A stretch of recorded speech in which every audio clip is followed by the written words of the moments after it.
Welcome. In this video, we'll understand the graph and tree based locking protocols. So far, you have seen the two-phase locking protocols and then multiple granularity locking protocols. This is one of the last topic in locking based protocols. So the concept is very simple. Graph based protocols enforce predefined partial order on data items using a directed cyclic graph. A transaction may lock only data items in the order defined by the graph. Ancestor before descendant. Okay. Since every transaction acquires locks in the same topological order, no circular weight can form and deadlock is structurally impossible. So these graph-based protocols will make sure there are no deadlocks. So for example, what exactly it does is, suppose say that A, B, C, D, E are the data items. So just like your lock-based protocols, we'll use shared locks and exclusive locks for reading and writing. Now what they say is you create from these shared items. So there are 5 items. For example, you create a directed cyclic graph. So for example, A, there should not be any cycle. Okay. Something like this.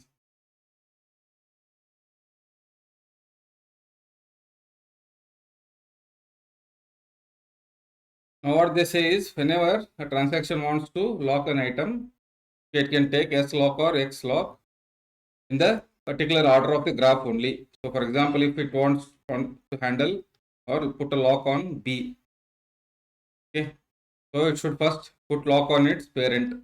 Okay, take a lock on this parent. If the lock is not available, it has to wait. Okay, so it should go on in this order only. So if it takes the lock, it will go on A, B, D, E only in that order. So that means there is no possibility of cycle to be formed, hence no deadlock. So that is the intuition or key idea behind graph-based locking protocols. So how it is different from 2PL? See, in 2PL you have two phases. Okay, one is growing phase and then shrinking phase. In the growing phase, you should only take the locks. You are not allowed to release the lock. And in shrinking phase, you are only allowed to release the lock, not to take the locks. But here, it is not the case. You need not maintain those two-phase locking properties. You can take the lock anytime or you can release the lock anytime. Okay. Now, what exactly is the concept behind this? Here, DAG imposes ordering constraints.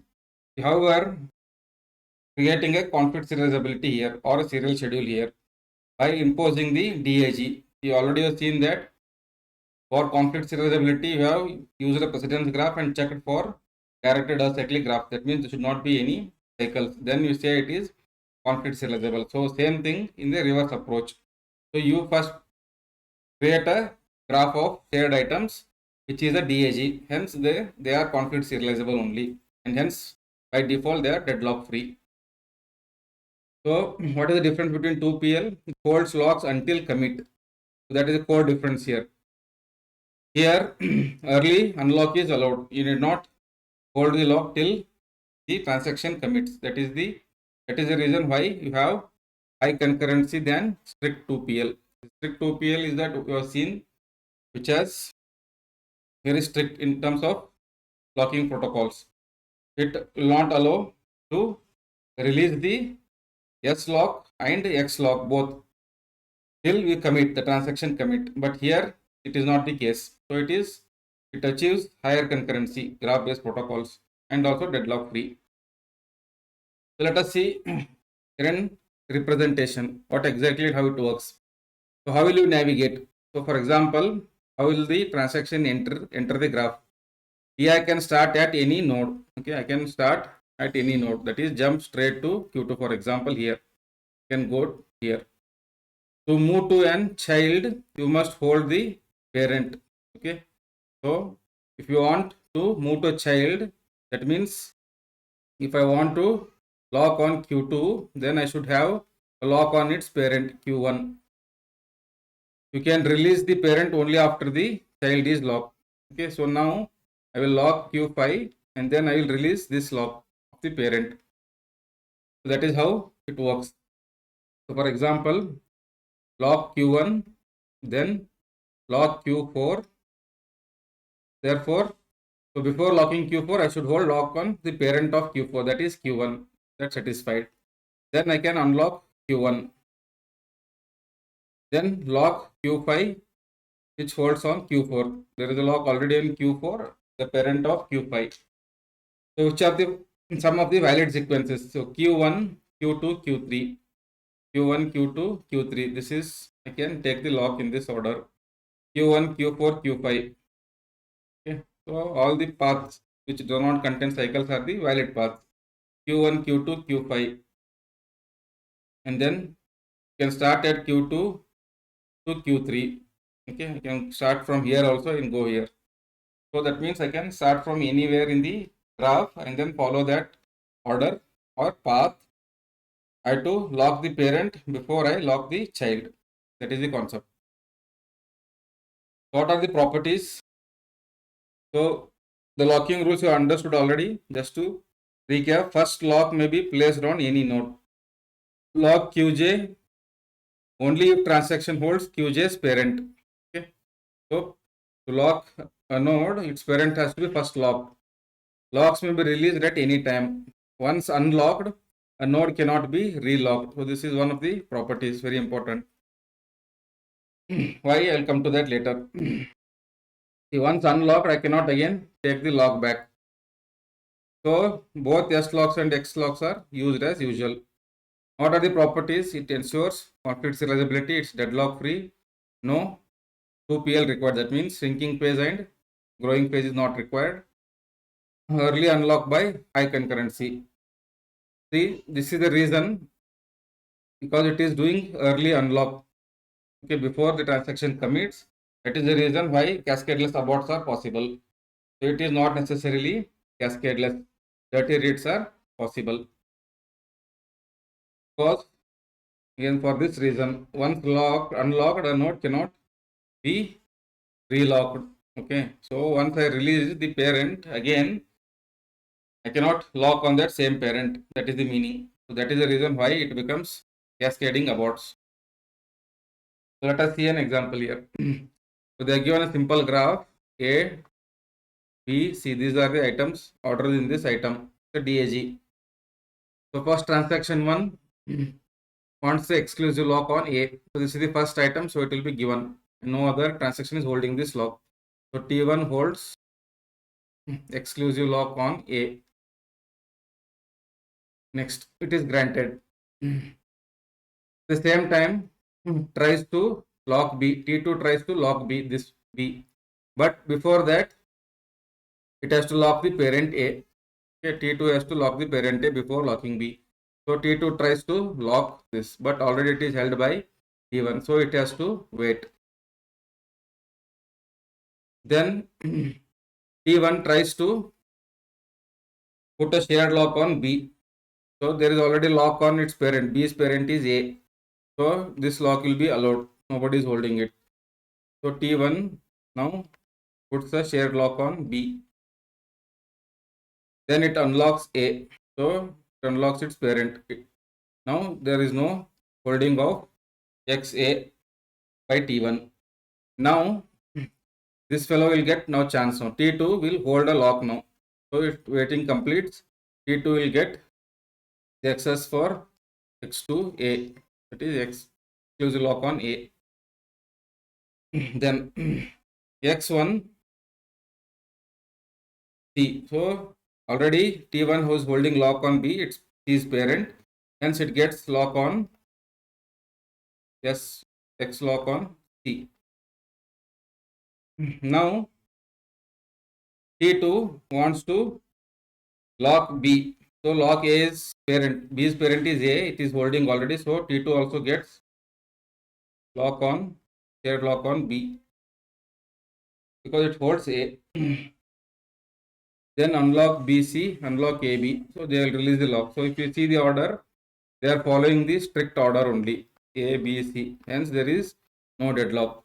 No two transactions are waiting on each other here because of DAG property. Now the variant of graph-based protocol is tree-based protocol. You already know the concept of tree.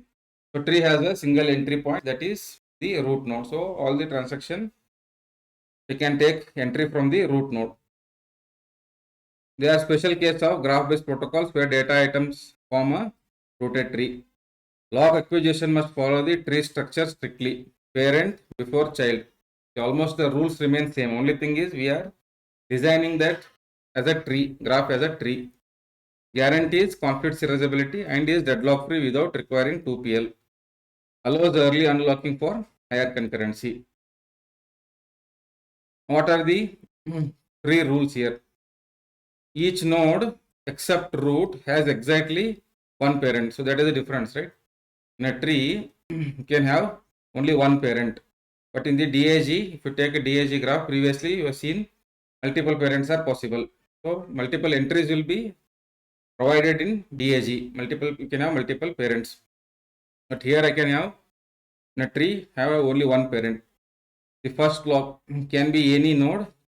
If you start at B, you skip A entirely. So if I start from here, so I will skip A entirely. So I have to go down this path only. The ancestor trap. To get D, you must hold B. To get B, you must have held A unless B was your first lock. Okay. So what is the valid path here? For example, hold parent to lock the child. So if I want to hold C, I have to lock A. Now, no restriction on jumping from A to D. From A directly D, I cannot go. I have to go through B only. That is the path. A valid acquisition paths are what? A, B, D. Then B, E. Then CF. That means there exists an edge. That is the meaning. If T1 starts at B, it can lock D and E, but it can never lock A or C because they are not descendant of the first lock node. That's what the ancestor trap rule says. Okay. So, for example, if I lock B first, okay, there is no way to go back to A and then to C. That is the problem with tree-based protocols. The locking rules largely remain same for the graph-based protocol, same as graph-based. First lock may be on any node. Lock Q only if its parent is currently held. Locks may be released at any time. Unlocked node cannot be relocked. Okay, again, the same thing. This creates cascading abort. Both S locks and X locks are used. So it is definitely conflict serializable because there is no cycle. It's deadlock free. Early unlock is possible. So because of the no relocking policy, cascadeless aborts are not possible. Okay. And then it does not require two-phase locking, that is growing phase and shrinking phase. So as an example, let us say the protocol items A, B and C are its children. So this is the tree given. So T1 request on exclusive lock on A. So nobody is holding it, so it is granted. It holds the lock on A. Now T2 tries to lock B directly. This one rejected because first I have to hold lock on A parent. So this T2 will be waiting to hold a lock on A. Then T1 request for shared lock on B. So already it is holding on parent of B, that is A. So T2 gets the lock on this granted. Then I will unlock A. So this is released. Okay. Now this X2 A will be granted here. So now T2 holds X on A. Next, T1 request exclusive lock on C. So to go to C, I am at B. So this is path is not possible only. So A is already unlocked. So I cannot relock it. Okay, I have to go to A and then to C. But I already released A. So what the protocol says, once you unlock it or release it, you cannot relock it. So this is always rejected. It cannot proceed at all. Here S2 or T2 requires shared lock on B. So it is already holding on A. So it will get lock on B, shared lock on B. Then it unlocks both A, B. Not this one. We'll get lock on here. A to B. Okay. So that is how it works. So what are the restriction and summary? No relocking rule. This is important. Once a transaction unlocks a node, it cannot be relocked and cannot lock any ancestor it no longer holds. This prevents relocking cycles while preserving the early unlock advantage. So deadlock free is a property already you know, it helps early unlock and then no relock policy. Now, what are the limitations of this graph and tree based protocols? Neither protocol guarantees recoverability or cascadeliness on its own because already seen it because we have early unlock option here. So before a transaction commits, I can release the locks. Hence, recoverability may not be possible because dirty reads are possible and cascading awards will happen. Or if some transaction commits and then the other rollbacks, then recoverability is not possible.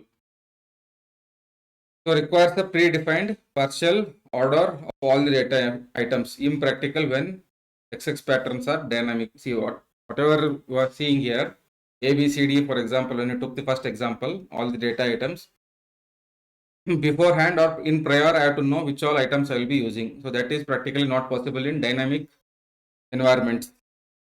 It is not cascadeless. Okay. A transaction may need to lock more nodes than necessary. No recoverability guaranteed. Similarly, in tree base, must lock the parent even when the child is needed. Okay, there will be more number of locks here in both the cases. No relocking, not cascadeless, does not generalize to arbitrary DAGs because a tree based protocol. So these are the limitations of graphs and tree based protocols. In the next video, we will see one of the non-lock based protocols, that is timestamp ordering based protocols. Thank you for watching. Please like, subscribe and